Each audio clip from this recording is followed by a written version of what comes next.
I've been up reading the comments about the interview I did with Lisa Leslie about Kobe Bryant. And I know that if I had only seen the clip that you saw, I'd be extremely angry with me too. I am mortified, I'm embarrassed, and I am very angry.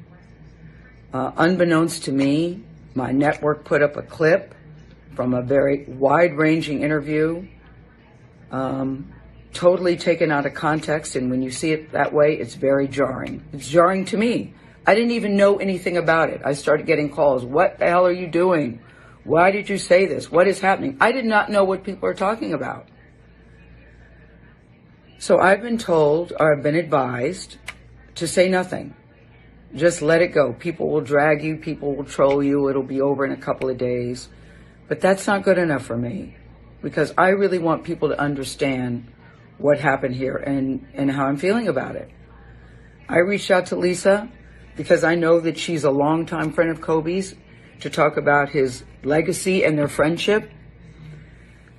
We had a really wide-ranging interview, talked about many things: his career, his passion, his sense of humor, the way he was mentoring other people, how he was starting his next chapter. It was wide-ranging. And yes, we talked about that court case, because that court case has also come up. And I wanted to get Lisa's take on it as a friend who knew him well, what she thought, where that should stand. And I thought it was very powerful when she looked me in the eye as a member of the media to say it's time for the media to leave it alone and to back off. During the course of the interview, I asked follow-up questions because I wanted to make sure that her position and perspective were very clear.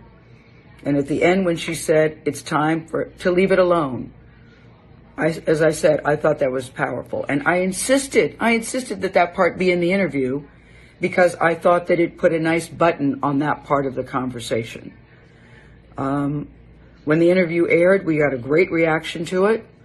I talked to Lisa last night. I believe that Lisa was okay with the interview. And I felt really good about the interview.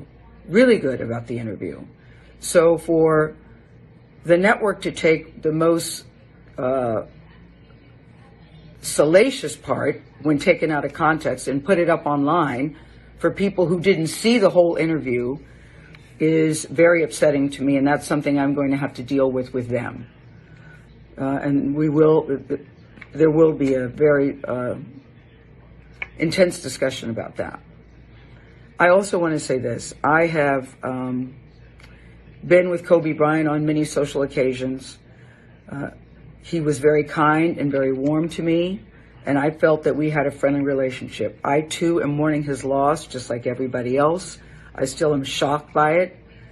It's tragic and untimely, and the last thing I would want to do is disparage him at this particular time. And I hope people understand that. And that's why I'm taking this time to speak to you directly. I've never done one of these before. I've never done one of these before, but this was so important to me that I felt I had to say something. I don't want to sit up on a set and read a prepared remark. I wanted you to hear exactly where I'm coming from and how I'm feeling, and to let everybody know that no disrespect intended. And now I've got to go to work. I thank you for listening.